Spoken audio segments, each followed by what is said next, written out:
Welcome to On the Chain with Jeff and Chip. Hey, and welcome to the OTC On the Chain Roundtable. We're here with a great guest. We've had this guest on with us before. Really looking forward to the conversation this evening. Obviously here with Chip, co-host of the Roundtable. And right here with us right now is XRP Venture. Welcome to the Roundtable. It's great to have you here. Thanks for having me back. Fantastic. Yeah, you're in a new locale this time on the show, which is cool, man. Got a groovy looking background there. Really digging the background. We can get more back. We don't probably don't need a dry erase board. Right. There you go. There you go. Nice. So let's kick this off. I think this is really interesting because, we can get real deep real fast, but one of the things that we all talk about a lot is utility of the digital asset space, utility of the blockchain technology, and mass adoption. Without mass adoption, the space really is going to stay kind of where it's at, stuck with all the techies and, people that like talking about the tech. Once we hit that moment of mass adoption, things have the potential of going parabolic, and obviously that moment could happen over the period of the next 6 months, or it could be the next 10 years. We don't know what that is exactly going to look like when we see full mass adoption. But one of the things that we do see that is very observable is that we're starting to see the conversation and the discussion of the utility of digital asset, the utility of blockchain tech take on a whole new life with big enterprise. One of the things that we actually saw recently is that we're starting to see digital currency tested in Sweden as a digital national currency. And I think that, that is really changing everything. So before we get into anything else, let's look at what that, what is that going to do for the space when we see a country like Sweden that has been pretty much cash free for a number of years, moving in a direction where they're actually testing a digital currency. Is that something that is going to change things globally? Is it going to change things domestic in that country, Sweden? And so Venture. So if we start seeing, banks and national banks really taking an initiative, and really it's not just in Sweden, we're seeing the same thing happen in different parts of the world where there's discussions about it. How that's going to impact. Now you've been in what, construction and business, for a long time. Now, if you had access to crypto funding, or you were able to utilize, digital asset, and you had bank backing in digital asset, how would that change or impact, that kind of business?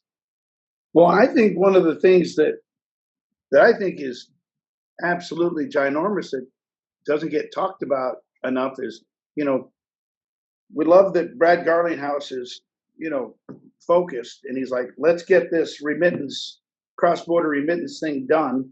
And then he's planting seeds for the ecosystem and Coil and other projects. But one area that I think could be massive is just a merchant accounts for all small businesses around the world that pay, 3% every time somebody swipes a credit card. I mean, that's a lot of money left to a small business. If you're losing, $300 a day because you did a batch file on your merchant account because you had, 80% of your customers swiped the card, that's huge for a small business. $100 a day over 30 days makes a big difference in their bottom line. That's a ton of money. That's a ton of money. You think about it. Money. And just like the U.S., I'm sure in other countries, 70% of our GDP is small businesses and their merchant accounts. That's interesting. So could you imagine then the impact that would have on a small business? I mean, from that perspective, if $100 to $300 a day is really just that 3% credit card fee, All right, and that's a lot of money. So you're talking about an average of, like you said, it could be $3,000 to $9,000 a month that's Yeah, going in credit go, card fees. go into a restaurant now, and you got a $47 It's bill. amazing. And they want 3% of that. That adds up in a huge way. I used to have a restaurant, and man, we ran $2,000 a day in batch files. Oh wow. So yeah, With- what? So what is that? About $600 a day going out in interest pay and in processing fees, or it would be or is that no? Yeah, 60. no, 60. Yeah, $60. Sorry. But again, times 30 days, that makes a big difference in a restaurant. Yeah, $60 a day. 60 a day. I mean, that's massive. You could have a couple employees for that. Yeah, it's a difference between maybe the owner getting paid for even having the business or not. You're not even factoring in Amex. I mean, Amex takes a bigger chunk. It's almost like 4.5, 5. They take more. Yeah, they take more. You know why? Because they have points, and people go like, "Oh my God, Amex is so awesome." Yeah, you know why? Because they hurt the little guys, the businesses that take Amex that have to compete. If someone goes to a restaurant and says, "You take Amex," because that guy wants his points, or that gal, they like, "We're going to get our points because we're going to go take a trip next year." Well, where do you think that comes from? 5% instead of 3. Comes off the back of the worker, man. There you go. Well done, Amex. Cheers. Yeah, that's a massive space. I mean, and then if you look, so if we look at the consumption then in small business around the country and around the world, I mean, the credit card companies are obviously making off like bandits, with that 3%. Obviously, that's how they afford to do what they do. The one example that I keep that this space reminds me of more than anything is Kodak. I'm old enough to where, I grew up with every kind of camera from the Polaroids to, we saved it in a little thing and took it down, had it developed. And, you don't want to be Kodak the day digital film and digital cameras are created. That's a bad day for Kodak. Right. And I think the same thing for this. It's just like, luckily MoneyGram was smarter than Western Union. Because the same thing, I mean, your only business model is charging fees for sending money. When sending money becomes something that can be done for pennies or less, even Venmo. I Venmo my wife all the time, and I didn't realize how much it was costing. They take a pretty good chunk. But when you can send money for pennies, whether it's personal or business, who would choose to do it any other way? Right, speed, transparency. Once the infrastructure and the systems are built to do it, a couple thumb strokes and you're paid, done. Well, that right there, Venture, is something that my daughter, my 15-year-old daughter, really, the easiest way for her to understand digital assets is when I text her Apple Pay. It's like, hey, they take Apple Pay here. I need $20 because I'm going to dinner. Well, I text her. She gets the text. It's in her wallet. She scans it. It's done. Now we know that the remittance doesn't happen then. It takes days to settle. But A, it didn't cost me anything, and B, she gets it instantaneously. So Ripple, she's like, oh, it's like Apple Pay because it's instant. You send it to somebody and they get it and it's instant. So this is how the idea of that, and Venmo's the same way. What's the bank one that they use where you send people money that doesn't cost them? Zelle's the same way. In the U.S., you have Zelle, right? So all the banks participate in it, but who knows how long the remittance takes? It could take 5-6 days. And nobody gives a rat's behind, because I'll get a phone call or a text message from my wife who's at the grocery store who had a $200 budget. Hey, I'm over. Can you Venmo me some money? And she gets it right then, and she can use it on her debit card. Well, what does it cost to send Venmo? Just out of curiosity, like you said, you started realizing the fees were adding up. Like, what do they usually take? Do you know? Is it a percent or based on the money? Wife, a pretty good amount. I don't remember what it was for, but it was like $30. Wow. $30 is that's a lunch right there somewhere. And you know where I see the biggest impact really, from a consumer perspective, a lot of times the costs are just passed over to us. So there's multiple costs involved, multiple impact. So like you were mentioning, from the business perspective, save on the 3%. From the consumer perspective, I'm getting charged less, hopefully, and maybe the service is going to be better because they can afford extra people to wait on the customer. I'm absolutely sure. I don't know what part of the country you guys live in, but I'm sure you've gone into restaurants now where their POS system, they just spin it around now, and you choose, and the girl walks away, she'll spin it around when it comes to tipping. Right. You want 5, 10, 15, or 20%? They know you're going to hit the 20%. But the point is that it's that. I click the other every time, and I'm like, I'm going to decide here. Okay. No, but but it's a great thing, right? Because now they increase the tipping, and it is good for the small business. Yeah, but you're right. Imagine instead of setting up a merchant account and having to sign up with Amex and your bank and authorize.net and all of the other stuff that goes with a merchant account. If a guy could set up a restaurant and download an app that now he can just spin that thing around and you can scan the QR code and pay and tip and do whatever, and it's pennies instead of 3% of the ticket. I like that. I really like that idea. I love that idea. And nobody gives a rat's behind who's paying what, how long it takes to settle. If you sent XRP and it settled 3 days later into fiat, and nobody cares. Just that that's right. I paid, I had a good lunch, and now me and the girls can go, and it's done. So nobody's going to give a rat's behind on how it was actually settled. And considering that no one gives a rat's behind in that same vein, let's talk about XRP, right? So XRP, our favorite little digital asset. I think so many people in the space are hung up on the fact that XRP, we're in the space, we live and breathe it. I mean, there's not a moment that goes by that where everyone's on the top of the news. There's all kinds of stuff on Twitter and all the social media on the YouTubers are all doing stuff. But think about it. Now, this ties right in with what you're saying, Venture, because if they don't care how that happens on the payment side, do you think that do people care what digital assets being utilized if they just know they click a thing on an app? No, I don't think they will. I wouldn't.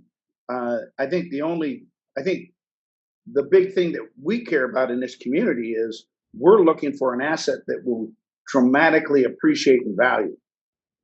And that's what we're looking for. We're looking for an investment that we're not trying to 2x or 5x our money. We're trying to 3,000 and 4,000x our money. Now you're talking. So I think that's the difference, and that's why we wake up and like, what's Twitter saying? What's on the Twitters? Is that right, Jeff? That's what Jeff does. I usually get a text from Jeff at about 6 a.m. because I think he wakes up at 4 and goes to bed at 1. And it's usually some new hot topic that's going on. And it's like, what is this? What's going on? What did he find? Right, Jeff? That's exactly right. Yep. I just have it on autopilot. So something interesting comes up, it buzzes me. No. If I'm interested in any price movement, I don't go to Binance or any exchange or any exchange's app anymore. I just go straight to Twitter because I know I've got enough happening there. You figure it out. Something's happening, it's going to be right at the top, and people are going to be blowing it up. It's mooning. We're going. So it begins. Stop it. Yeah. Stop it. Sometimes I think that's too much, because people they're waiting for that magic elixir. All these there's so many other things that need to happen between now and moon time to have that normal flow of everything we just talked about. There have to be other things that are utilizing the XRP token or digital currency in general. Just the remittance side of it is going to be big, but it's not enough. I think that's going to be a big consumption. Things are going to happen behind the scenes. And I think you brought up a really key point because we brought this up multiple times, with other guests, and it's a reoccurring theme and you just hit it perfectly, that we're the ones now in this point in time investing in XRP. We're looking for that parabolic move because it's still a very speculative investment with a lot of key utility behind it. We see the whole world is starting to gravitate towards blockchain and digital currency. We believe that there's one key currency that has a lot of functionality that's being utilized right now by a very important company to take on the behemoth SWIFT that's monopolized the remittance cross-border payment space for 40 years. So we know that that's happening. The other side of it, and what you're saying is, we got into this for an investment. Mainstream America or mainstream world, they're not going to even know that they're utilizing XRP because they're going to have an app and it's going to be a payment processing solution, whatever. They don't care. I want to buy my food from the restaurant. I don't care if it's running on XRP, if it's Bitcoin, if it's ABC, if it's, XYZ. It doesn't matter what's operating in the back end. As long as it works for me, it's fast, it's transparent. And from a merchant's perspective, the same thing. They don't care what it is as long as they get their money. We're just now really seeing the talking heads on Fox Business and MSNBC and what have you, talking about the gains in Bitcoin and what have you. Until we start seeing that with Ripple, because really what you need is the financial advisors to understand it. Right now, you can talk to a financial advisor and he'll laugh you out of his office. That's the problem. They don't take it seriously. They don't understand, what as we've done our due diligence, they don't have that understanding of it yet. And until they do, they're going to keep laughing everybody out of the office. And anybody that brings it up is like, no, let me show you. Let me show you these. Let me just show you this negative bond you could buy, Anyway, so I think we have a long way to go. If you think about even like last February, if I remember correctly, last February, we were like, oh man, waiting on Fidelity. Wait till Fidelity comes. Oh yeah, back. When back comes, man, we're going. Oh, then True. Swell. Oh, Swell's going to do it. 2 weeks before Swell, and we're going. I mean, solid point. All of these events that you wait for, and then we get to the end of the year, and oh yeah, they will just wait till. Oh yeah, I know in January it's December because there's a Christmas tree on the Bearable Guys poster, and so it's really got to be it's piss boom right after Christmas. And well, you're really knocking a lot of holes in this stuff. You're starting to depress me over there, Venture. I mean, I was getting all excited for a second. It's like, but you're right. To be a little bit of a dose of simmer down. Remember that old Saturday Night Live skit? Simmer down. Simmer down. Yeah, simmer down. We need to simmer down a little bit because I still think we're a ways away, and we keep talking about it like within 2 weeks this thing's going to $12. And well, let's talk about that too, because when we saw the $3 mark eclipsed by the bull run, the last bull run for XRP. One of the funny things is that was on a rumor. What really fueled a lot of that was the rumor that it might be listed on Coinbase. And when it actually got listed on Coinbase, it was like, oh, okay. I think it actually dropped. It was like, so none of that stuff. But let's talk about that. Let's get in a little bit about price stuff because this is something you like to address. And I always get excited when you start talking about prices because you always back it up with the why. It's great to say we're going to moon, but let's talk about some price prediction. Not, I don't really call them predictions, but let's engage in a conversation about price. So, Venture, where do you see the XRP, let's say, end of year, like 1 to 3 years? What do you think is going to happen with regard to price? I believe everything that everybody thought was going to happen this January through March is actually next January through March. Oh, that's a bummer too. Man, you got any good news for us? Yeah, what do you think the catalyst is going to be that's going to change? Why is this year different, in terms of what's happening around it, that means that it's being pushed out a year? I really think it's the U.S. elections.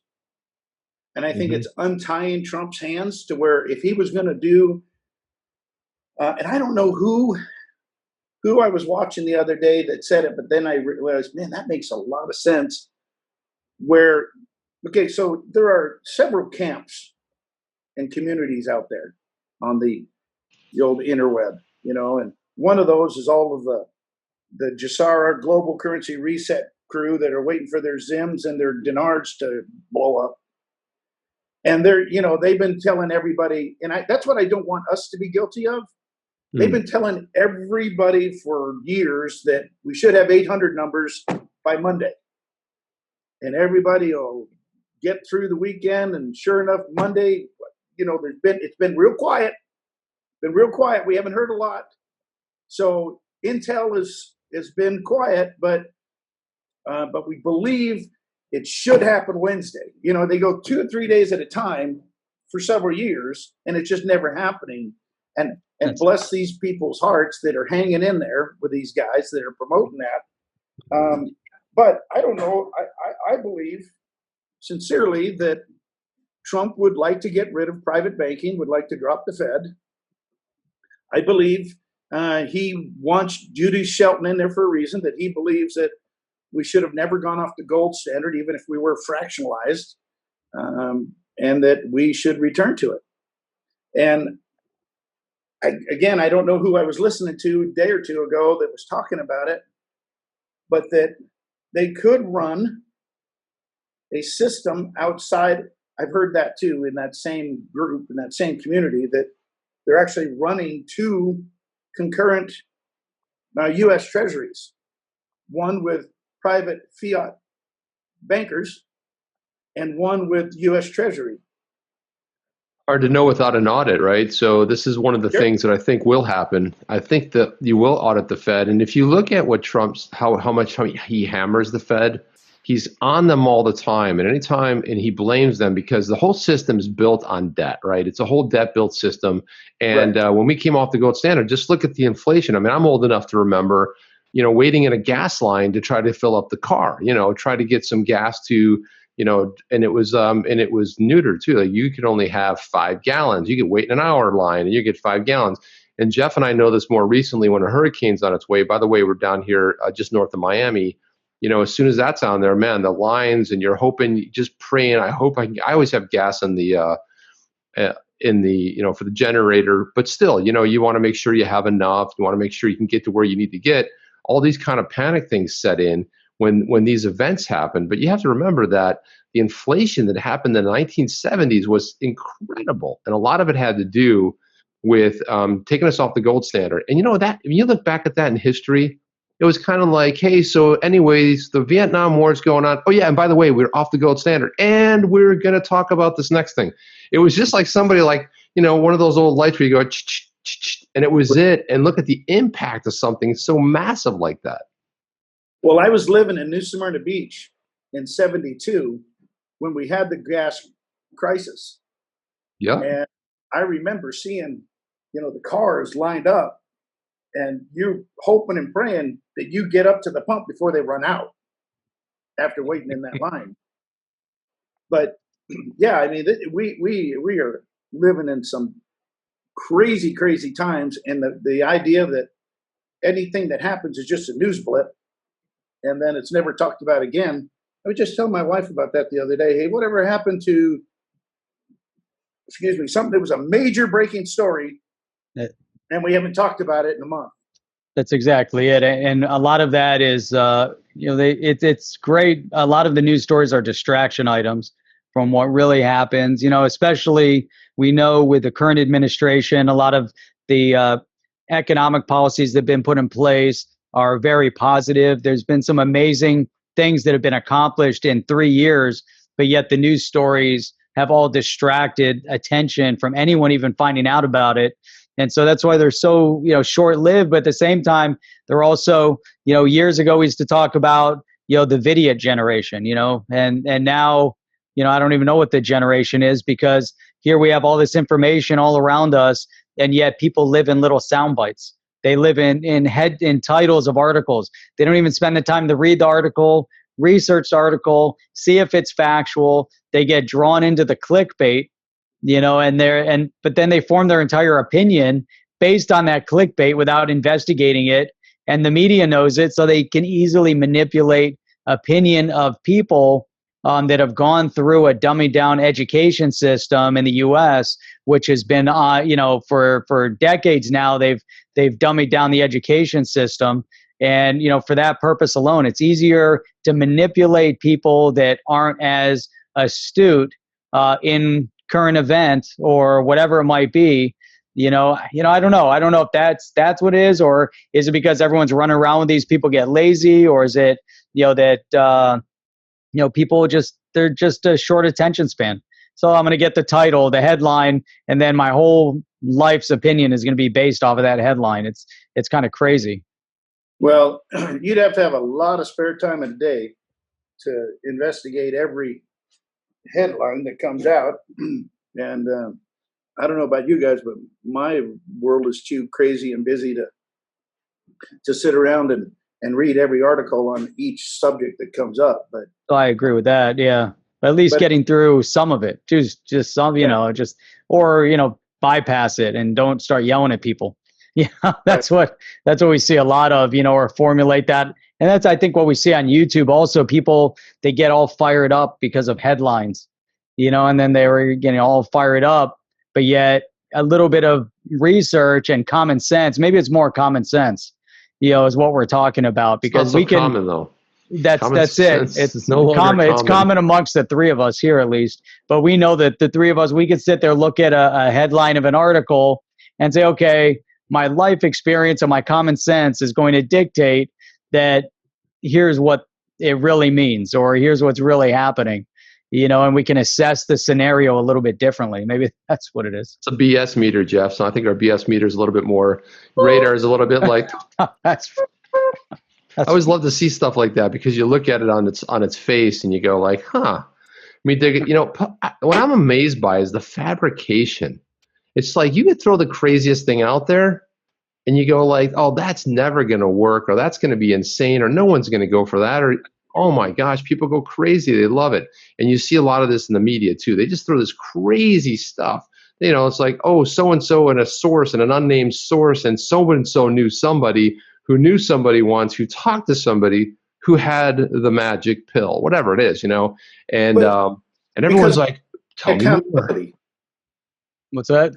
There's never any accountability. What journalists has lost their job for not really being a journalist. Instead, we hear reports or hear the actual audio of the, chief editor saying, here's what I want done. Don't bring me stories that, speak well of Trump. This guy's dirty and that's our stand and this is what we need, and that's what I need you to bring in. So but that's the truth. That's the truth. Don't you feel like this whole crop of Dem candidates? I look at it, I watched the debate the other night, texting friends, watching it, and looking at what they're saying. And it's amazing to me that they want to solve imaginary problems.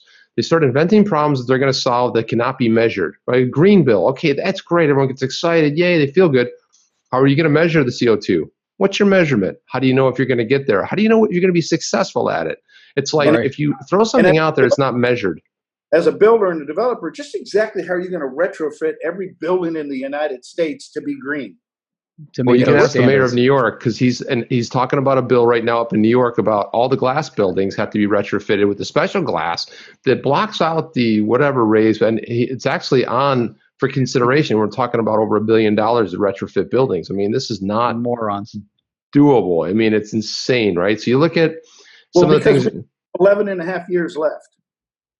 Right. And, the Al Gore, when he said that back in the day, there was a popular radio talk show host who ran a meter, and we passed out like 4 or 5 years ago. We had 10 years left. And then you look at the Ice Age articles. Remember the Ice Age? Ice Age was real popular in the 70s. The Ice Age is coming by 2010, by 2000. Forget about it. We're all going to be underwater. Now, that's great. But then when the ex-president named Barack Obama buys a property right on the water that we're supposed to be under, you realize that, hey, man, you don't even believe this stuff. At least create the optic that you believe it, Yeah. Get a house in Montana if you're going to do it the right way. Spend your $40 million somewhere else. or having a 26,000 square foot home, and that's the other part. George Bush having a 4,000 square foot place in Texas, solar panels and wells and thermo. What's the thermo? Whatever, where you get you run pipes in the ground for. Mm-hmm. Anyway, the point is you look at the two. Gore's got this massive house burning every light bulb you can find at night, and Bush has got this incredibly conservative place, this little ranch. that is absolutely, eco and green, eco-friendly and green. Self-sufficient. That tells you everything right there. Bill. Exactly. So, but the other one makes me feel better, Venture. I got to be honest with you. I feel better if somebody tells me some good stuff. I feel better, right? It's like, hey, I don't have to worry about medical. Everything's going to be great and free. And these countries that have this medical, when it's included in the high taxes, are paying 60% tax. Well, it's a little bit easier to pull off when you have 17, 16, 14 million people, 25, 30 million. When you have 340 million people, that system's a little bit more difficult to pull off, right? You don't have the doctors for those. The percentage of people that would go to the hospital, because there are times you feel things and like, oh, what the heck is that? And you want to, I better go get that checked out. But you don't because you don't have health insurance. It's like, hey, babe, there's like an arm growing out of my back. You want to check that out for me? But you can't. So yeah, you wouldn't have the medical staff to do it. But I don't know. It's again another policy that they love to talk about. Who was it? Which of our founding fathers that said, as soon as they figure out they can use their vote to get a raise. Free, yeah. So give you, well, there's a purported one that's attributed. I've done a little bit of research on this, but it's like as soon as, when they find out that you can, they give you freebies. It's more or less what it is. They attribute it to Franklin, but I've also seen all kinds of things where it's kind of pieces have been mixed together. But it's the truth. When you start giving people out free things. Yeah, Yang running around, vote for me. You're getting $1,000 a month. And the sad thing about Yang was Yang did, as an entrepreneur, I really respect what he's done. At least if anything, he's run businesses, built businesses. But it's a guy that has some solid stuff, and he had a really good take on cryptocurrency. So a lot of the good stuff that he put out there, he just destroyed with like $1,000 basic income. For what? They're appealing to that population. They think there's this whole new millennial whatever that, think about all these kids, all these snowflakes that were raised, getting trophies when they didn't deserve the trophies just because they participated. Everyone wants to feel good about themselves, all this, hippie, kumbaya stuff that really screwed up an entire generation of people. It's just like, what happened to, thinking the right way and doing things the right way and being self-reliant, and they take that away. It's destructive. You give me $800 a month on, what is it, an EBD card or whatever it is, the food stamp card. You give me $800 a month on a card for food. You give me access medical for, my family of 5, we're all covered. And then you give me $1,000 a month to pay the electric and the phone and what have you. Who would go to work? You're basically got it covered. A lot of people won't go to work, and that's where you've seen in the socialist environments. In the UK, they had a huge problem with that. Years ago, they had the dole system where you come out of high school and they immediately start covering all that stuff. And, until you get a job and they go to the job bank or whatever, the training. And it was had a major impact on their economy because, who would want to go, like you said, who wants to get a job? You got everything covered and you can drag it out and you just show up at a job education facility. And I think you see a lot of that in different parts of Europe. It's just counterproductive. There's so many government jobs and municipality cleanup jobs and things that you can do. I think like anybody else, hey, show up Monday morning, Friday, we'll give you your card, show up the next week and Friday, we'll give you that $1,000. At least have them contribute something to it, instead of just literally making it a handout. A handout and a hand up are two totally different things. Mm-hmm. One comes with self-esteem, one does not. That's right. And that's where, just to bring it all back into the digital asset space and the blockchain space, the one theme that I've seen is that it gives well, first, I guess to start with what's been very impressive, it's brought people into an economic conversation or a financial conversation that many of these people would never have been there to begin with. People that, aren't necessarily investing in stock, people that aren't necessarily tracking the economic moves, and financial indicators. maybe, and that's a large percentage of the population in general. But now that's one thing digital asset and this crypto space has brought. And it's amazing because people are now educating themselves on how to better themselves financially, investing in this space, trying to understand it. We've seen a lot of YouTubers that you just know, as they're getting into it, it's all of this is relatively new to them. And the education they're getting is hands-on, they're investing, they're doing, and even if it's small amounts of money, if you have $10, $100, $1,000, whatever it is, and you're investing it in this space, what they're learning from it is insurmountable. Whereas if you take these same people and you try to get them to invest in the stock market right now, it's a little bit scary because you're not going to find stocks that are necessarily affordable. And up until this point, you haven't really been able to buy fractional stocks either, or fractional shares. Well, and I think that's just beginning. I think it's, hang on one second. Let me just look this up real quick.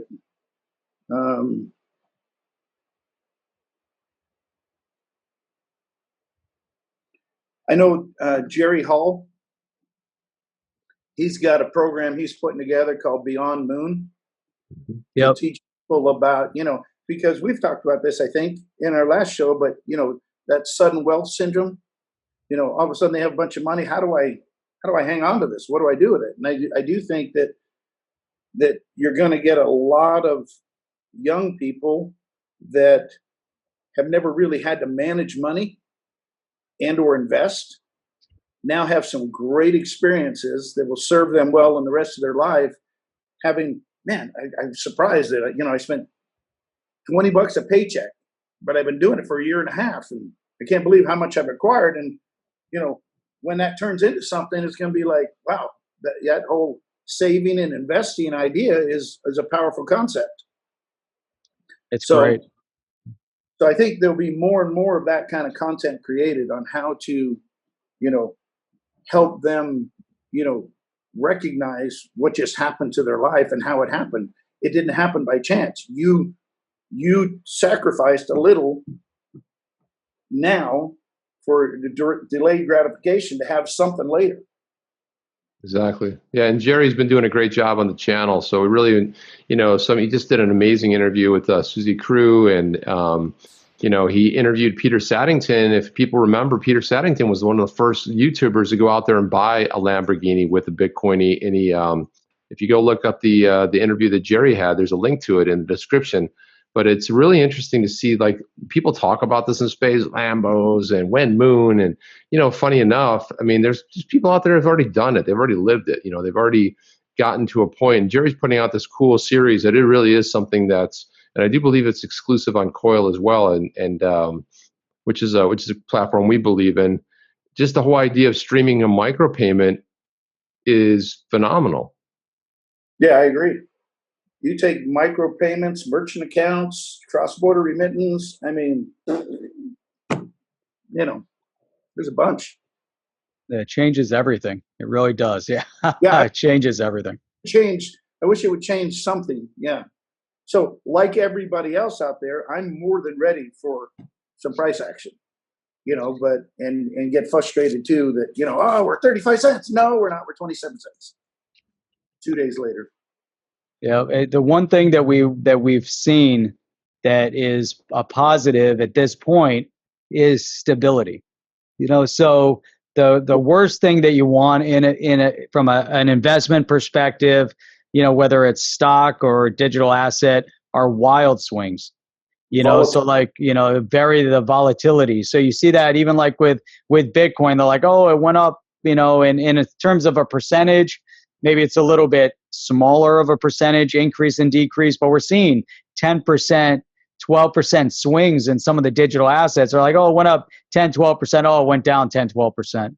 And when you see the micro changes, it's important, for stability, lack of volatility. It means that something is happening within the space. You're starting to see, maybe more investment, and that's also an important aspect, is that you have more more transactions, or you don't, so and I think when we start moving into the mainstream adoption, that's where it's going to resonate even more. Because at the end of the day, everyone's thinking, hey, you know what, if it's going to be XRP and we want to assess it at a certain valuation, what gets me also, a lot of people are talking about your exit plan. What's your exit strategy? Well, if you truly firmly believe that this product is going to be the backbone of the financial system, why are you looking for an exit plan? Why are you looking for a full exit strategy? So that means that if we're moving in this direction where again the backbone is moving there, so we know that digital asset is going to be the future, then if you're planning on leaving and going into fiat, what does that really mean for your belief in the system? Really, then your belief in the system doesn't exist. What your belief is that I'm waiting for that parabolic move so I can bail and put it back into fiat currency and put it in my bank account so I can have $1 million. I'm not saying you, and I'm just saying people in general. So that's one thing that gets me, because what we're talking about here and what is that we're looking for that growth momentum. We want it to happen faster, but all three of us now, we're focused in on what is it going to do for merchants? What is it going to do for remittance? What is it going to do for the consumer? That's creating the backbone of the entire ecosystem. And the three of us with the experience and the common sense, realize it's going to take a little bit of time. There's the building bricks, all of that's been put in there. They created the frame, now they're doing everything else. So yeah, go ahead. I'm going on a little rant here. So I don't care about the system. I believe that's where we're going, but I don't really care. What I care about is making sure my family doesn't struggle each month.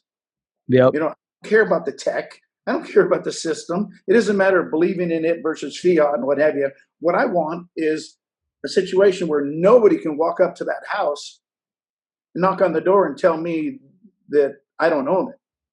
Yeah. So that's the big question then. And I think it's a real struggle though, because, when we watch this, when we see the markets change, and if you look at the growth of Bitcoin, it happened over a period of years. When do you say, hey, you know what, I got to start taking some or take investment out, or do you let it go? Because as it keeps growing, do you leave it in the growth space, Yeah. or is that when you also have to start diversifying a little bit? So you don't want all your eggs in one basket, but at the same time, if it's going like trending this way, it's going to keep growing, so are you taking a little bit to live on? That's the financial conversation after the fact, but yeah. If digital assets have matured and increased in value to the tune where they're, $400,000 there, and I can put those digital assets on Nexo, and I can get a credit line from Nexo for, $125,000. I haven't sold those coins, and I can be there until they're reevaluated or increased to $2,000 a coin, wherever it will go 10 years from now. Yep. Yeah. And also, I wanted to mention too that Jeff put together an amazing video on Nexo that airs on this channel, and it's amazing how popular it is. I don't know how long you did that, but it's one of our biggest videos that we do. How long ago did you do that? I did it. It was like back in May of last year, I think, April or May of last year. See, Venture saw it. Found it, but it's a great. I love their platform. Yeah, it's really interesting. It's an interesting concept, Yeah, go ahead. But at some point, if your assets have increased and your credit line with them has increased to the point where I think Mama's getting a new Lexus this afternoon. That's right. Why not?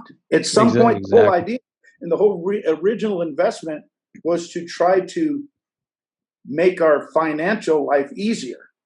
Right. And if your assets I have every intention of, I'll probably hold for life like everybody else, half of my bag, but the other half was bought to sell. and to sell at a profit, and to, you get a couple new cars and you get your house paid for. Your whole financial outlook is way different. Now I can take Yang's $1,000, pay the light bill, get a food card, and I'm set. I'm retired. I'm done. Yeah, see, I look at it's interesting to have the conversation because again, people talk about exit strategies. I don't believe in exit strategies. I believe in, diversification and diversified strategies, meaning that, as if you're going to dollar cost average or you're going to invest and hold it. It took me a long time to understand the dynamics of invest and hold, with stocks and everything else. And that trading there's certain people that can trade and they'll have the heart for it, and otherwise, it's going to be time consuming and a losing proposition in many cases. But the buy and hold always seems to work out, in the long run. It depends how long you're willing to hold, but if you look at stocks, like if you would have bought Microsoft when it was trading in the under dollar range, if you bought Amazon when it was in the lower range, if you would have bought Facebook when it dropped from its IPO high down to $17 and now it's on its way to 300, and you would dollar cost average, as a lot of people are doing in the digital asset space, buying, right? At some point, all those stocks, same argument, Facebook hits a certain point, all of a sudden your $1,000 investment is worth whatever. And you say, Jeff, well, I'm going to take a little bit of that. I sell it. I'm going to go buy a house now, or I'm going to move it into another stock or whatever to get further growth out of it. Instead of liquidating everything and now you're back in cash. A lot of the people that flooded into the space where they came in 3 to 6 months, you're going to do this and that. And, I always knew this was a long-term proposition. It's 5-10 years out. I mean, yeah, Bitcoin's been around for 11 years. So what? I mean, nobody knows about it. It's still the greatest secret ever. Right. That's right. And if anybody knew, 10 years ago, hey, if I put $100 in Bitcoin, it'd be worth $70 million 10 years later, who wouldn't have done it? That's right. Well, exactly. I'll tell you who did do it and how stupid they were to sell when you thought $80 you bought Bitcoin, you sold it at 200, you bought some more in the 200 plus range, whatever, and you get out at 800. But when it never been a cryptocurrency had never passed the $800 mark, we've never heard of it. I mean, you 4x your money, 5x your money, that's a good return. But if you can go to 20 grand and you realize what that could have been, then you saw the people buying at the 17, 18, they bought right at the top of the market, $19,000, it hit 20 and then back down. Now what happened to those people? You can't sell. People make the horrible mistake of liquidating. Well, hang on to it, like Jeff says, and it goes to 40 and now you've doubled your money. Right. Yeah, maybe, but some people, that's the other danger, is following the herd. Danger, Jeff.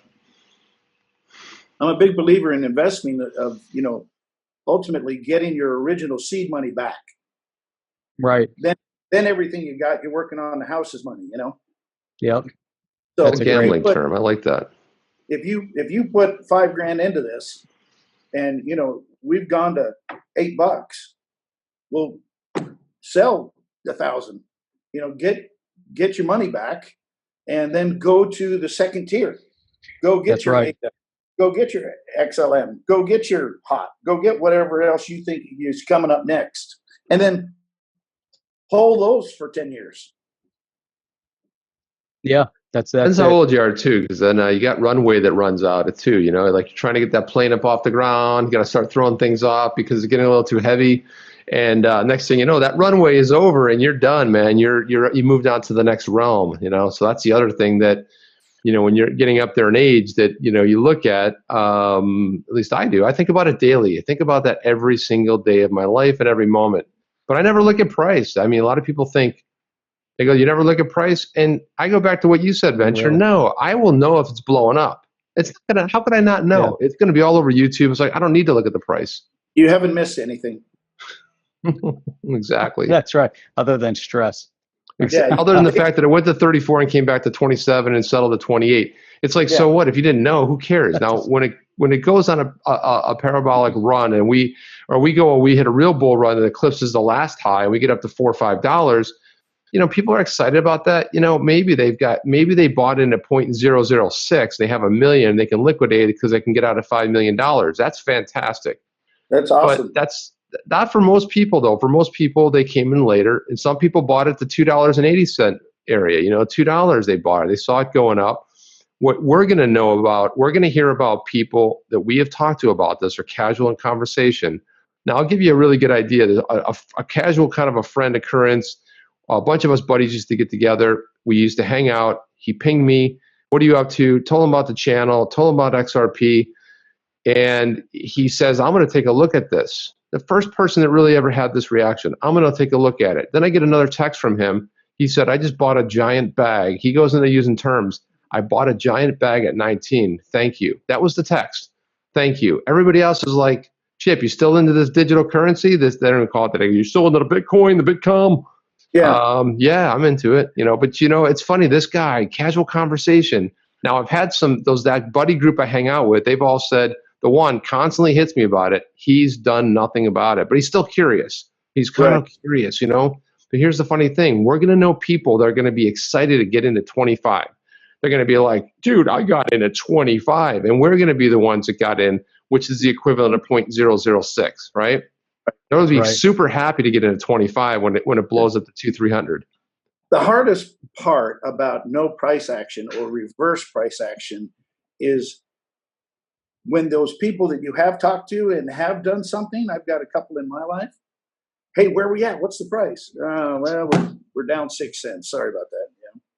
Yeah, my brother, he calls me up. He goes, what's going on with XRP? I said, well, it's at 19. I'm not a financial expert, but if I were you, I'd buy as much as I could because we both know it's going to at least go to 30, 40, and you're going to at least double your money, right? And he's Even like, if it goes to $1, you're happy at that point. I don't care. Bring me from 20 cents to $1. I did pretty good. Hey, what stock are you going to get into in a relatively short period of time, 2-3 years? I mean, forget about the ones that took off, like, the cannabis stocks. Yeah, some of them were hot for a while. And there's been some hot, tech stocks. But overall, you didn't get a chance to go, 5 times 5x your money, 10x your money. You have a mouse running under there or something? What's going on over there? Is like a little. What's that? Oh, there's like an ottoman thing under my desk. I thought there was like a little wild animal running around in there. No, I was moving the stupid thing around. A muskrat or something. It's dog. He's nipping at his heels, Yeah, I like to be comfortable at my desk. But, yeah, I hear you. Yeah, this is an awesome conversation because I think these are the types of thought processes that need to be discussed. In this space, you need some some common sense and some realism into everything. Because again, what's interesting, we go back to 17. When the spike happened, there was a ton of FOMO behind it. The media was hyping it. They were on the news every single day talking about Bitcoin, talking about how Bitcoin was blowing up. Chip's over there taking notes on his phone. I am. Okay, good. So, and then, so we have, just tons and tons of stuff happening. And then that's when we saw that fast price action also, where it did go, it was stuck at 27 cents for the longest time. Then all of a sudden it's like, oh, it's 80 cents. Oh, it's over $1. Oh, it's at $2. And XLM's right behind it. And Bitcoin's going through the roof. And it was unbelievable that in a short period of time, because it went from October until the first week of January. So you're talking about a couple month period of time and the price just went insane. And that's what people are anticipating. They're expecting that same thing.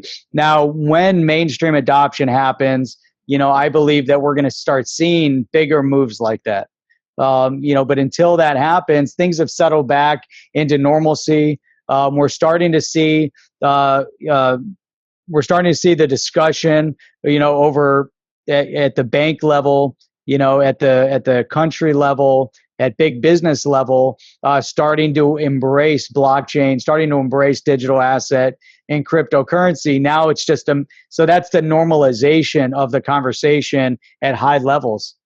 The next step is going to be more mainstream adoption. You guys on board with that concept, or is that something that's I'm a little off with that. I'm here to watch and see whatever happens. Right. Yeah, same here, man. I'm right behind you on the watch and see. And I like to look, watch and big see. things are in our future. I think This we know is the that. worst hurry up and wait situation I've ever seen in my life. Right. That's right. Exactly. Hurry up, go, go, go. No. Oh, man. No, never mind. All right. So are we going to move on to an after show? Why not? All right. We're going to do a brief after show. I want to move the Don't conversation. sound so enthusiatic about it, Jeff. Have, We're going to do an awesome after show because we're going to get into some details with Venture. Really going to cover some stuff. Yeah. We're going to cover some information. Wait till you see the after show. That's right. The spirit. That's what we're talking about now. So that's what we're going to do. We're going to move this to the after show. And you know where the after show takes place? It is over exclusively on a platform called Coil. So if you guys have never heard about Coil, I recommend you go check it out because there's going to be a link below to get you to the after show and you'll check it out. You don't have to subscribe to Coil to watch our content that's exclusively over on Coil. I want to point that out. You don't have to pay anything. You don't have to pay $5 a month. However, when you go there, check out the platform because there's a lot of other great people on Coil. We really enjoy engaging and putting content over there. So check that out. With that, we'll take everything over to the after show. Venture, do you have any final comment for this segment? Are you ready to move over there? Didn't you say the clickbait title for the after show was 589 in 30 days? Come see. Yes. That's exactly what it is. 589 in 30 days per venture. For Venture. We'll throw Venture's name in there too, yeah. That's the title of the after show. And I just want to say thank you so much, Venture, for coming on. Really appreciate you being here, man. It's always one of our favorite guests to have on. The time flies by. I mean, thank God Jeff's watching the time. But I would say like and subscribe, smash that like, hit that subscribe if you're new here and you enjoy the content, you enjoy having amazing people like Venture on who can bring their perspective onto the roundtable. That's all I have, Jeff. I bid thee adieu. Is that what they say? See you later, people. I don't know. See ya. Are you down with OTC? Please like, subscribe, and click the bell to be notified when the next video drops.